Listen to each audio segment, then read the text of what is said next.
Hello everyone. तो SSC CHSL 2022 का form तो आउट हो गया है और आप सबको टीयर वन का डेट भी उसमें लिख दिया गया है। लेकिन अगर आप अपने करियर की अच्छी सी प्लानिंग करना चाहते हैं और आप जानना चाहते हैं कि इस पूरे एग्जाम के प्रोसेस में कितना समय लगेगा, यानी कि टीयर वन से लेकर के फाइनल ज्वाइनिंग तक कितना समय लग जाएगा, बीच में जितने भी प्रोसेसेस होते हैं, टीयर वन का रिजल्ट कब तक आता है, टीयर टू कब होता है, उसका रिजल्ट कब आएगा, फाइनल ज्वाइनिंग कब होगी और डिपार्टमेंट वगैरह में कितना टाइम मिलेगा, मतलब आप प्रॉपरली जॉब कब कर रहे होगे, अगर इसका एक आप रफ एस्टिमेट लेना चाहते हो तो आप इस वीडियो को एंड तक देखना।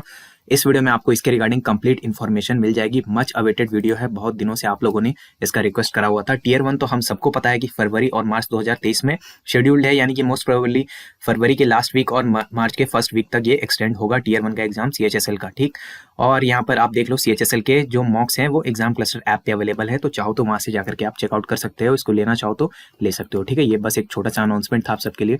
अब आते हैं टीयर वन के रिजल्ट में। तो टीयर वन का जो रिजल्ट है वो प्रीवियस ईयर का अगर ट्रेंड हम लोग देखें तो मई तक जा सकता है, बट क्योंकि इस बार मिशन मोड में चीजें हो रही हैं तो शायद वो अप्रैल तक भी आ जाए या उससे पहले भी आ जाए, इसमें कोई डाउट मत रखना, क्योंकि चीजों को बहुत ज्यादा फास्ट रखा जा रहा है। आप सब जगह पे देख रहे हो, स्टेनोग्राफर में भी आप लोगों ने देखा होगा स्किल टेस्ट बहुत जल्दी करवा लिया जा रहा है और सीजीएल में भी सारी चीजें जल्दी हो रही है, जितने भी एग्जाम्स है उसमें जल्दी जल्दी हो रहा है। तो अराउंड अप्रैल में एक्सपेक्टेड है कि टीयर वन का रिजल्ट ये लोग दे देंगे, इससे पहले भी दे दे तो हैरानी की कोई बात नहीं होगी।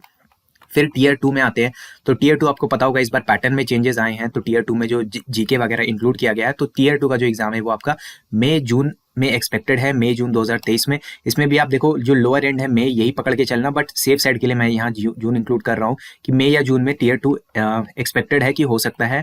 और कंप्लीट जनरल अवेयरनेस का जो हमारा कोर्स है उसका जो प्राइस है वो 20 दिसंबर रात 12 बजे से इसका प्राइस हाइक होने वाला है। तो अगर आप लोग लेने का सोच रहे हो, जनरल अवेयरनेस का अच्छा प्रिपरेशन करना चाहते हो, तो वहां पर जाकर के चेकआउट कर सकते हो। डिस्क्रिप्शन और पिन कमेंट में आपको लिंक भी मिल जाएगा। उसके बाद आते हैं टीयर टू के रिजल्ट पे। तो देखो टीयर टू हो जाने के बाद टीयर टू का जो रिजल्ट है वो अराउंड जून जुलाई 2023 में एक्सपेक्टेड है। अगेन मैं बोलूंगा कि क्योंकि मिशन मोड में सारी चीजें हो रही है तो जून में भी आ सकती है, but on the safer side हम लोग एक बेस्ट केस और वर्स्ट केस दोनों लेकर के चलते हैं। तो जून जुलाई 2023 यहाँ पे एक्सपेक्टेड है, यहाँ पर एग्जाम कंडक्ट करवाया जाता है लगभग इस टाइम में टीयर टू हो सकता है। और ध्यान रखना ये सारे एक्सपेक्टेड डेट्स है, इसमें कोई भी चेंजेस कभी भी एसएससी कर सकती है। ये एसएससी ने ऑफिशियली मुझे नहीं बताया, मैं एक रफ एस्टिमेट आपको दे रहा हूँ ताकि आप अच्छे से अपनी करियर की प्लानिंग कर सको, क्योंकि हमें सिर्फ टीयर वन नहीं निकालना, हमें टीयर टू तक की प्लानिंग करनी है। इवन हो सकता है कुछ लोगों को ज्वाइनिंग वगैरह तक भी देखना होगा, क्योंकि अगर मान लो ज्वाइनिंग बहुत लेट लग रही है आपको तो आपको दूसरे एग्जाम्स की तरफ भी ध्यान देना होगा, उसको भी प्रिपेयर करना होगा। लेकिन अगर आपको लग रहा है कि नहीं ज्वाइनिंग कंफर्टेबली जल्दी हो जा रहा है तो फिर आप दूसरे एग्जाम्स में पूरा फोकस इसके ऊपर डाल सकते हो। फाइनल रिजल्ट और ज्वाइनिंग की अगर बात करें तो देखो आपको पता होगा इस बार पोस्ट प्रेफरेंस लिया जाना है, तो पोस्ट प्रेफरेंस वाली चीजें भी चलेंगी। उसके बाद फाइनल रिजल्ट जो है वो एक्सपेक्टेड है अराउंड कब, जुलाई अगस्त 2022 में फाइनल रिजल्ट एक्सपेक्टेड है, यानी पोस्ट प्रेफरेंस लेने के बाद टीयर टू का रिजल्ट आएगा, फिर पोस्ट प्रेफरेंस आपसे लिया जाएगा और उसके बाद फाइनल रिजल्ट आएगा जिसमें आपकी रैंक और आपको जो भी डिपार्टमेंट या मिनिस्ट्री अलॉट हुई है प्लस जो पोस्ट आपको अलॉट हुआ है वो भी इंडिकेटेड होगा। तो ये फाइनल रिजल्ट जून जुलाई या फिर अगस्त 2023 यहाँ पे होगा। माफ करना, ये गलती से 22 लिख दिया है, तो यहाँ कॉमन सेंस लगा लेना कि अगले साल की ही बात की जा रही है। तो अराउंड एक्सपेक्टेड है यहाँ पे। और उसके बाद फाइनल रिजल्ट के बाद डिपार्टमेंट और मिनिस्ट्री अपना काम करेगी और उनका काम है इस बार डीवी करवाने का। डीवी यानी डॉक्यूमेंट वेरिफिकेशन जो है इस बार एसएससी नहीं करवा रहा है। तो जो फाइनल रिजल्ट आएगा उसके बाद डिपार्टमेंट या मिनिस्ट्री अपना डॉक्यूमेंट वेरिफिकेशन करवाएगी और बाकी के जो फॉर्मेलिटीज हैं वो सारी करवाएंगी। तो उसमें 1 से लेकर के 5 महीने तक का टाइम लग सकता है। अब ये 1 से 5 को समझ लो ये क्या बोलना चाह रहा हूँ मैं।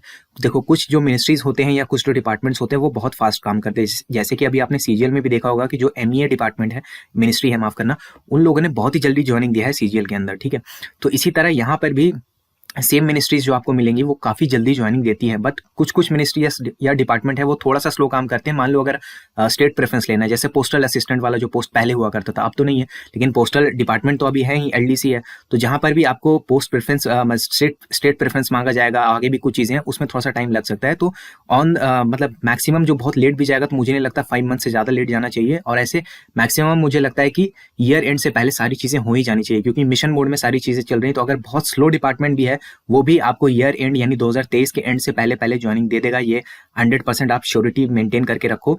और जो अच्छे डिपार्टमेंट्स है वो तो आपको महीने भर के यानी कि अगस्त में आपका जो रिजल्ट आएगा तो सितंबर तक हो सकता है कि आप ज्वाइन रहो अपने मिनिस्ट्री या डिपार्टमेंट में, डिपेंडिंग ऑन योर मिनिस्ट्री और डिपार्टमेंट। ठीक, तो मिनिस्ट्री और डिपार्टमेंट क्या होता है ये बेसिकली आपको कॉमन सेंस वाली चीज लगाओ। जिनके आगे मिनिस्ट्री लगा हुआ है, ministry of external affairs, ministry of home affairs, ये सारी जो चीजें हैं वो मिनिस्ट्रीज होती है। और डिपार्टमेंट मतलब कि department of personal and training, इस तरह की जो चीजें तो वो डिपार्टमेंट प्लेसमेंट आपका हो गया।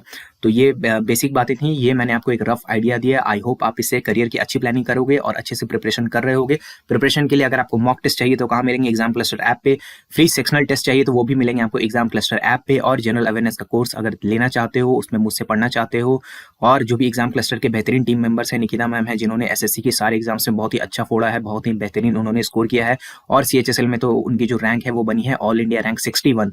तो अगर उनसे पढ़ना चाहते हो जनरल अवेयरनेस में तो जाकर के वो कोर्स को चेकआउट कर सकते हो। अगर आपको अच्छा लगे कि सारी चीजें समझ में आ रही है, डेमो लेक्चर्स देख लो, सारे नोट्स वगैरह देख लो, सब कुछ अच्छा लग रहा है, तभी लेना। ऐसा हम लोग क्लेम नहीं कर रहे कि वो कोर्स नहीं लोगे तो जनरल अवेयरनेस की प्रिपरेशन ही नहीं होगी। क्यों? लेकिन टीयर 2 में क्योंकि जनरल अवेयरनेस का एक बड़ा भाग है, तो मैं एडवाइस करूंगा कि एक सॉलिड सोर्स अपने आप पास जरूर रखना। और अगर लूसेंट वगैरह पढ़ने से आपको दिक्कत होती है तो वो कोर्स में आप रिलाई कर सकते हो। लूसेंट पढ़ने की जरूरत आपको बिल्कुल नहीं पड़ेगी, हमारे जो लेक्चर्स हैं और नोट्स हैं कंप्लीटली सफिशिएंट हैं आप सबके लिए। तो एक बार जाकर के चेकआउट जरूर करना। एग्जाम क्लस्टर ऐप डाउनलोड करने का जो लिंक है वो डिस्क्रिप्शन पिन कमेंट में है, अदरवाइज आप प्ले स्टोर में जाकर के सर्च करोगे एग्जाम क्लस्टर तो वहाँ पे भी मिल जाएगा। अपना सपोर्ट जरूर दिखाओ, एटलीस्ट डाउनलोड करके जो फ्री वाले मॉक्स है तो वो तो लगा ही सकते हो, ताकि हमारे जो थोड़े डाउनलोड्स है वो भी ज्यादा देखें। अभी चैनल में सब्सक्राइबर्स इतने ज्यादा है और डाउनलोड्स इतने कम है तो देख करके भी थोड़ा अच्छा नहीं लगता। तो प्लीज एटलीस्ट जाकर के ऐप तो डाउनलोड करो और चैनल को सब्सक्राइब जरूर कर लेना। वीडियो अगर यूजफुल लगा तो वीडियो को लाइक करके अपने दोस्तों के साथ शेयर जरूर कर देना। मेरा नाम है ऋषिकेश। जय हिंद।